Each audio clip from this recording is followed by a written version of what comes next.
Hi friends, तो इस lecture में हम लोग जो हमारा डायरेक्ट इंटीग्रेशन मेथड था ना, जिससे हम लोग पार्शियल डिफरेंशियल इक्वेशन को सॉल्व कर रहे थे, उसका हम लोग दूसरा क्वेश्चन लेंगे। इससे पहले जो हम लोगों ने क्वेश्चन लिया था वो भी काफ़ी अच्छा था और ये भी काफ़ी सही क्वेश्चन है।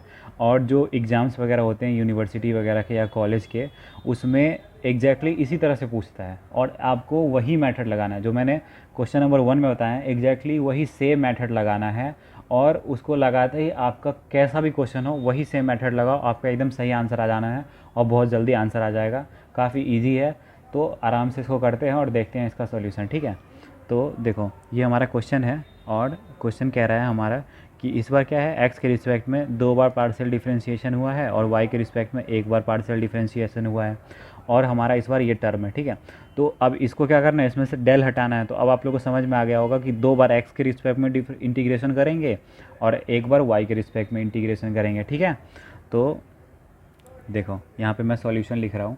तो हमारा क्या है, गिवन पी डी ई, ठीक है, जो कि है is del cube z upon del x square del y. ठीक है, और ये हो गया minus cos 2x plus 3y equal to 0। ठीक है, तो ये हमारा क्वेश्चन है और इसका सॉल्यूशन बताने से पहले मैं एक बात बोलना चाहूँगा कि मैंने जो वीडियोस बनाए हैं उसके एनालिटिक्स में मैंने चेक किया है, उसमें मुझे दिखाता है कि 30% बच्चे ही जो मेरा वीडियो देखते हैं जिन्होंने मुझे सब्सक्राइब कर रखा है, बाकी 70% बच्चे जो वीडियो देख रहे हैं उन्होंने सब्सक्राइब नहीं किया है। तो मतलब फ्री में आप लोगों को मैं पढ़ा रहा हूँ, तो कम से कम मतलब ये है कि आप लोग सब्सक्राइब कर दो यार, थोड़ा सपोर्ट दिखा दो। एजुकेशन का चैनल है, कहीं ना कहीं से तो आपको फ़ायदा ही होने वाला है इससे। तो एक सब्सक्राइब बटन ही तो क्लिक करना होता है, तो क्लिक कर दो यार। ठीक है, तो अब देखो ये हमारा क्वेश्चन है, इसको हम लोग सॉल्व करेंगे। ठीक है, बाकी आपको अगर पढ़ाना समझ में आ रहा है तभी आप सब्सक्राइब करना है, ऐसा नहीं कि कोई मैंने मतलब कि कोई वही है कि सब्सक्राइब करो तभी पढ़ोगे, ऐसा कुछ नहीं है। आपको पढ़ाया समझ में आया तो ही सब्सक्राइब करो, नहीं आता है तो मत करो। लेकिन अगर समझ में आ रहा है पढ़ाया हुआ तो एक बार सब्सक्राइब ज़रूर करो यार। ठीक है, तो ये हो गया।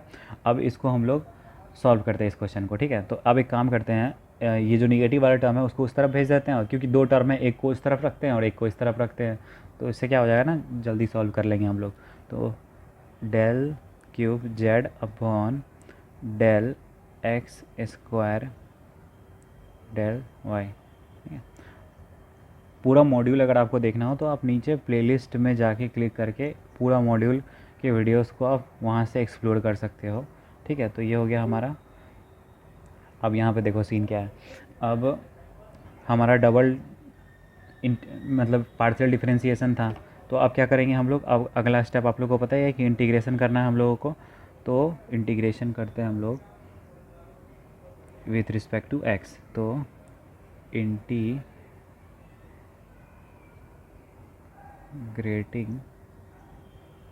With respect to x. ठीक है, ये हो गया। अब एक बार इंटीग्रेशन करना है तो क्या होगा, जो स्क्वायर था एक कम हो जाएगा, तो क्या डेल एक्स बच जाएगा बस, क्योंकि एक बार डिफरेंशिएशन कर दिया है। और दूसरी तरफ क्या होगा, कॉस का इंटीग्रेशन क्या होता है, साइन। ठीक है, और अंदर में क्या है हमारा, साइन। एक सेकेंड ना, तो ये साइन हो गया हमारा और अंदर में है 2x प्लस 3y। तो ये 3y तो कांस्टेंट वाले में केस में चला गया और 2x हो गया। तो अब इंटीग्रेशन है तो बाहर क्या हो जाएगा, 1/2 मल्टीप्लाई हो जाएगा, तो 1/2। अब आगे क्या करना है आपको पता ही है, एक और डेल एक्स है, तो एक बार और करते हैं हम लोग विथ रिस्पेक्ट टू एक्स। तो इंटीग्रेटिंग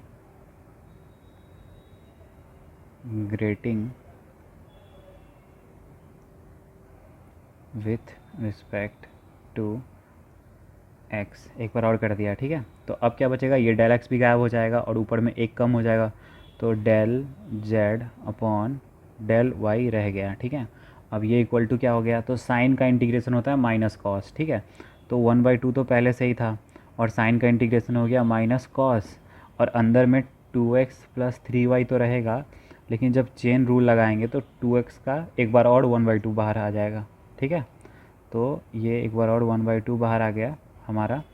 अब एक बार और 1/2 बाहर आ गया है और कांस्टेंट मैंने एक बात बोली थी कि जब भी हम लोग इंटीग्रेशन करेंगे तो एक कांस्टेंट हम लोग को डालना पड़ता है प्लस सी, तो हमें कांस्टेंट डालना है, तो एक्स ये है, एक्स के रिस्पेक्ट में इंटीग्रेशन हो रहा है तो इसके लिए एफ ऑफ वाई कांस्टेंट होगा ना, तो ये चीज़ छूट गया था तो मैं इसको यहाँ लिख देता हूँ, ठीक है।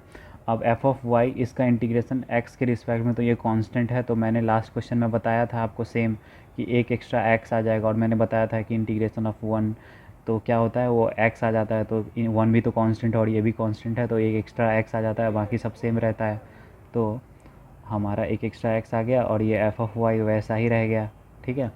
और फिर इसके बाद हम लोग एक एक्स्ट्रा जो सी, अब फिर दोबारा इंटीग्रेशन कर रहे हैं तो एक और कांस्टेंट ऐड करना होगा ना, तो फिर एक और कांस्टेंट ऐड कर देंगे।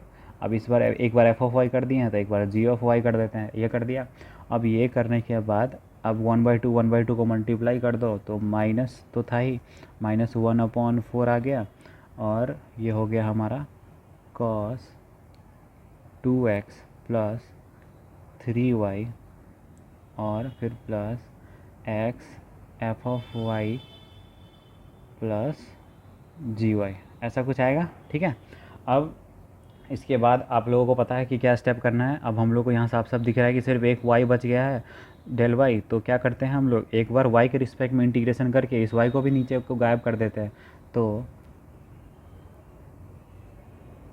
इंटीग्रेटिंग, ठीक है, विथ रिस्पेक्ट टू y। अब y के रिस्पेक्ट में इंटीग्रेट करना है तो ये y को भी गायब कर दो और ऊपर से डेल हट जाएगा, तो क्या बच जाएगा सिर्फ z इक्वल टू, अब क्या है यहाँ पे, अब हम लोग इस इक्वेशन को इंटीग्रेशन में जाना है तो -1/4 क्या हो जाएगा, -1/4 वैसा का वैसा रह जाएगा क्योंकि ये कांस्टेंट आ गया, और कॉस का इंटीग्रेशन क्या होता है, साइन, ठीक है, और ये 2x प्लस 3y होगा। अभी y के रिस्पेक्ट में इंटीग्रेशन हो रहा है तो ये 2x वाला कांस्टेंट में काउंट करेंगे, और 3y का इंटीग्रेशन की वजह से क्या आ जाएगा, 1/3 बाहर आ जाएगा। और डिफ्रेंसिएशन होता है तो 3 से मल्टीप्लाई होता है, इंटीग्रेशन है तो 1/3 से मल्टीप्लाई हो रहा है, ये तो बेसिक सा हो गया। और फिर प्लस अब क्या है यहाँ पे y के रिस्पेक्ट में कर रहा है और यहाँ पे एफ ऑफ वाई है, मतलब अब इसका हम लोगों को क्या इंटीग्रेशन करना पड़ेगा, और x यहाँ पे कांस्टेंट है क्योंकि y का रिस्पेक्ट है, तो x और इंटीग्रेशन एफ ऑफ वाई, ठीक है। तो देख रहे हो मतलब कि बस एक छोटा सा कॉन्सेप्ट, हम लोग को कॉन्सेप्ट मेथड ये रटना था पहला क्वेश्चन का, और सारे क्वेश्चन जितने भी होंगे सब यही मेथड से सॉल्व हो जाएंगे। बिल्कुल सिमिलर चीज़ें हो रही कि नहीं, मतलब लास्ट में जाके सारी चीज़ें सिमिलर हो ही जाती है, तो उतना मतलब नहीं है। आप रिलेट करना अगर सीख गए ना तो आपके लिए मैथमेटिक्स इतना आसान हो जाएगा ना, आराम से कर लोगे, बस रिलेट करना सीखो चीज़ों को, ठीक है। और ये हो गया हमारा, इसका तो आपको इसका समझ में आ गया तो ये भी समझ में आ गया ऐसा क्यों किया, ठीक है। अब ये हो गया, और फिर अब एक बार और इंटीग्रेशन किए हैं y के रिस्पेक्ट में, तो अब इस बार x कांस्टेंट होगा ना तो h ऑफ x डाल देंगे, x का कोई फंक्शन जो कि y के लिए तो कांस्टेंट ही है, तो वैसे भी इसका डिफ्रेंसिएशन होना है तो यहाँ पे वैसे भी कुछ नहीं आएगा, तो वो चीज़ हो गया हमारा। अब z इक्वल टू -1/4 3 जा 12, तो यहाँ 12 लिख दिए, और sign 2x plus 3y plus, अब यहाँ पे मैंने बताया था इंटीग्रेशन, जो कि यहाँ पे एक dy छूट गया है तो मैं वहाँ पर dy लिख देता हूँ, और integration f of y dy मैंने आपको बताया था कि क्या सब्सिट्यूट करना है, तो x u of y, last question का वीडियो आपने देखा है तो आपको इतना अच्छे से मालूम है, ठीक है। और फिर जो integration g of y dy है उसको हम लोग सब्सिट्यूट करेंगे vy से, और फिर प्लस h ऑफ x वैसा ही रह जाएगा, ठीक है। अब देखो, अब हम लोग फाइनल, ये तो हमारा आंसर हो गया, लेकिन हम लोग को एक चीज़ जो है जो हमें लिखना पड़ेगा, जो कि है, इसको तो पहले ये लिख दो कि विच इज़ रिक्वायर्ड PDE, ये तो लिख दिया। अब इसके बाद हमको ये लिखना पड़ेगा कि where integration f of y d y हो जाएगा हमारा u ऑफ y, ठीक है। और इसको लिख दो and integration g of y equal to g of y dy equal to v of y, ठीक है, ये लिख दिया। अब हम लोग इसको बोल देंगे कि ये हमारा आंसर है, और ये बीच में आंसर है तो इसको मैं एक बार हाईलाइट कर लेता हूँ ताकि दिख जाए कि ये हमारा आंसर है, ठीक है। तो तो ये हमारा आंसर हो गया। तो आज के लिए इतना ही। नेक्स्ट लेक्चर में नए टॉपिक के साथ मिल रहे हैं हम लोग। ये टॉपिक भी ख़त्म हमारा, और देखो ऐसे ही आसान तरीके से सारे टॉपिक्स को हम लोग कंप्लीट कर रहे होंगे, ठीक है। तो लेक्चर में बने रहो और सब्सक्राइब लाइक कमेंट कर दो भाई, मतलब अगर पढ़ाया हुआ समझ में आ रहा है तो दिल से खुशी से कर दो। बाकी आज के लिए इतना ही। Thank you.